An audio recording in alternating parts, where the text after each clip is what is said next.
Everybody, I'm back with another video. This is me, Nate, aka Devil Dog, and I'm back with my review of Cobra Kai Season 5. That's right, if I seem like I'm a little bit lack of sleep, that's probably because I just stayed up and watched all 10 episodes of Season 5 of Cobra Kai in one sitting. Seriously, what the hell is wrong with me?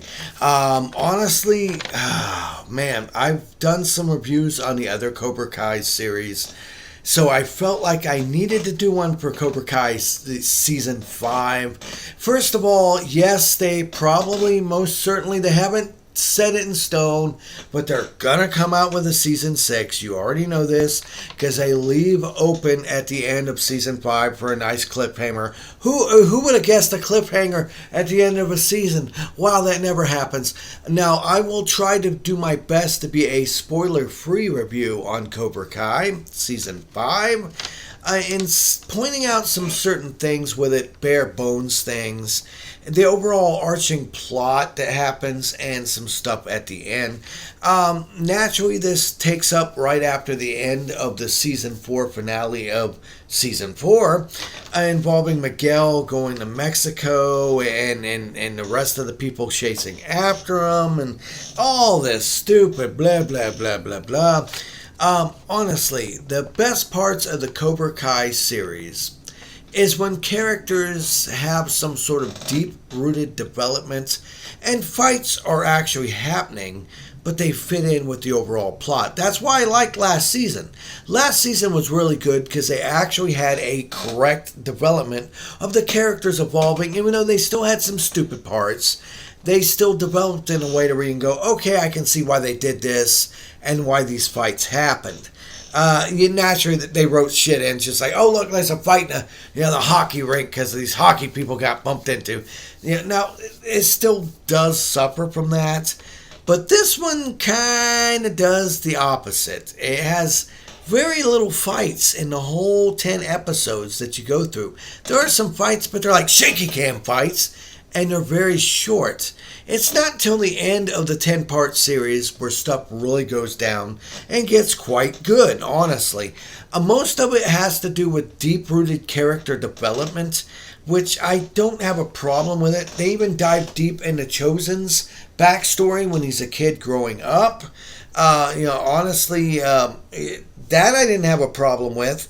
And a lot of team drama with this. I mean, they do bring back a couple new characters as well, including Mike Barnes. Look it up, people. You'll remember him. I think it was the second Karate Kid movie.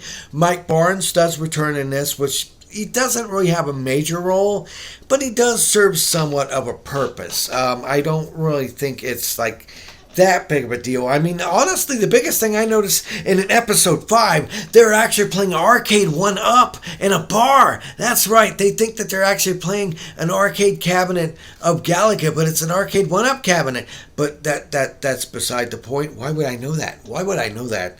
Honestly, they do a really good but they do a great job of character development in Season 5. In fact, that's kind of what the main thing is, because the overall arching plot is you have dude that's still locked up in prison, and you have Terry Silver out trying to take over pretty much the world, okay? He's opening all these different Cobra Kai dojos, taking over of them for an overarching plot of just basically taking over everything and becoming a leader in this, Middle Eastern fighting tournament and stuff like that, which is kind of stupid because they're just setting it up for another one of these things where it's a damn tournament.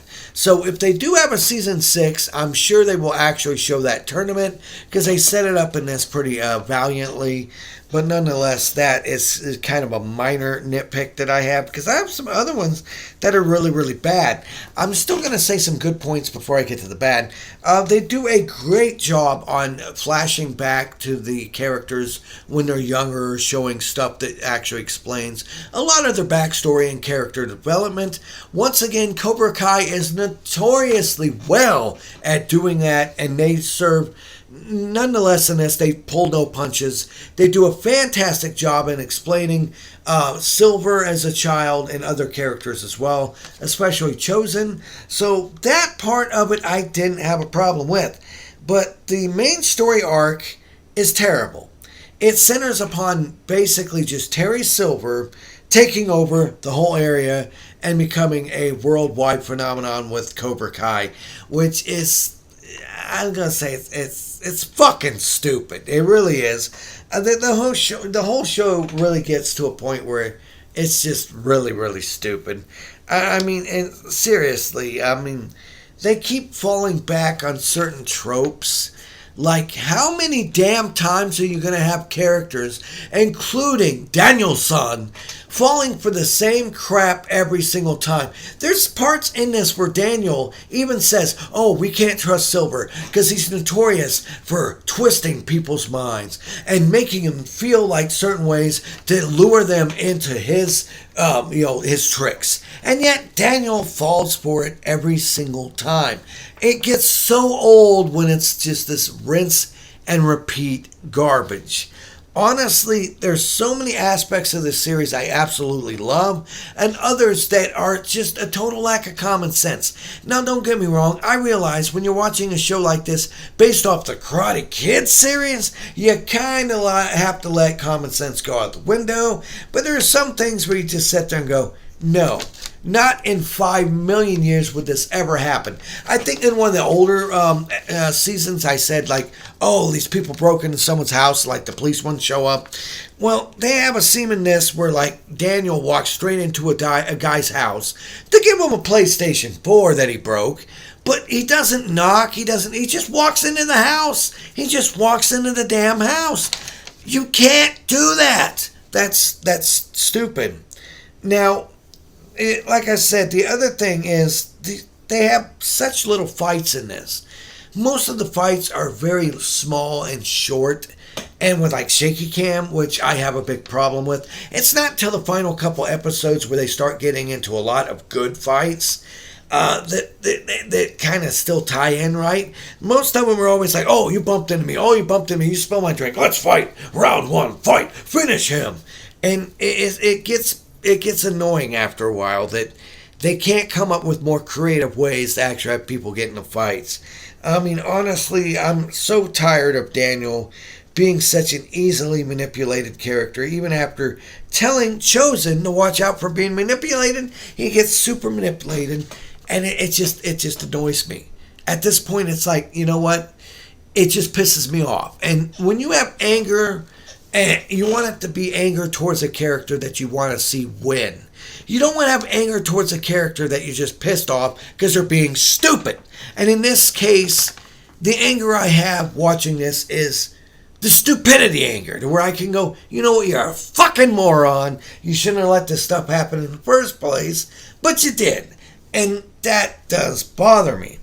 I mean, honestly, and the other thing is this ends up right after the end of the last season with Miguel going to Mexico to find his father. And there's a short couple episodes that involve that, but none of it has anything to do with this whole damn season. None of it. He meets his father. He doesn't figure, oh, my father's a piece of shit. And he leaves his father, and that's it. His father has no tie to this. There is no point to this. That's lazy writing. You're writing in a character for no reason other than to have him in it to just take up time. He doesn't come back in any of the other episodes. He doesn't show up a single damn time. There was no point to that. It was just a waste of time and effort to show Miguel's father and say, oh, he's an evil bad guy. Well, I could have told you that. Well, I didn't want to hurt your feelings. Blah, blah, blah, blah, blah. It was stupid. It's fucking stupid. And it was just an excuse for an MMA fight. Seriously, that's all it was. The Miguel's Mexico part made no sense. Honestly, it's gotten to the point where it's painful, obvious of the story writing in this.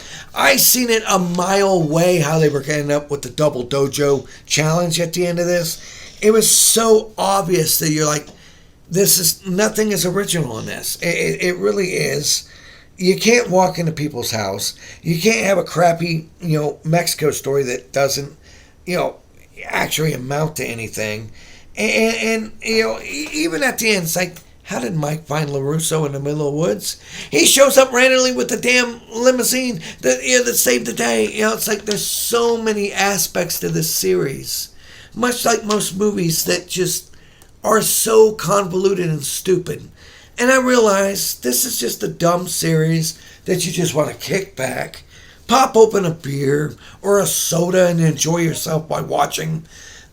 But when you're priding yourselves on character development at this point in your series, all it is story, character development, and fights.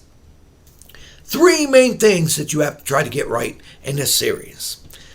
And I hate to say this, but I like season 4 better.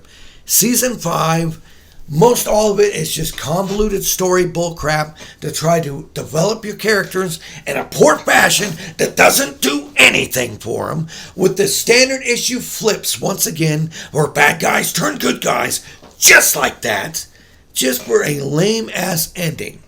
The only thing I can say is I like the twist ending with the guy escaping. That's all I'm going to say, because I don't want to ruin it for you, but I'll say I like the twist ending with the guy escaping.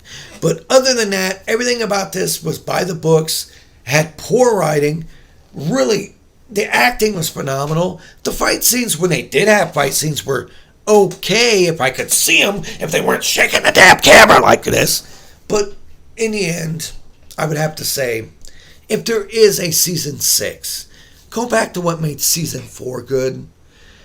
Terry Silver was a great character, a great villain, a great story arc. But if you're going to try to develop your characters and have them have a developing arc, have them have a start point and a finish point that serves a fundamental purpose that is not lost in this. Like Terry Silver teaches the kid how to do the super punch, right? And he does it once. Why? What's the point of that? Meanwhile, Daniel-san was taught how to zap people and make them go paralyzed, and he doesn't do it once in this.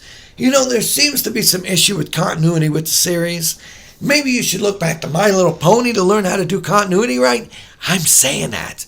But in the end, can I recommend season 5? Not so much, no. I would have to say season 4 was better, season 3 was garbage, season 2 was great, season 1 was okay. This one is not as good as last season's.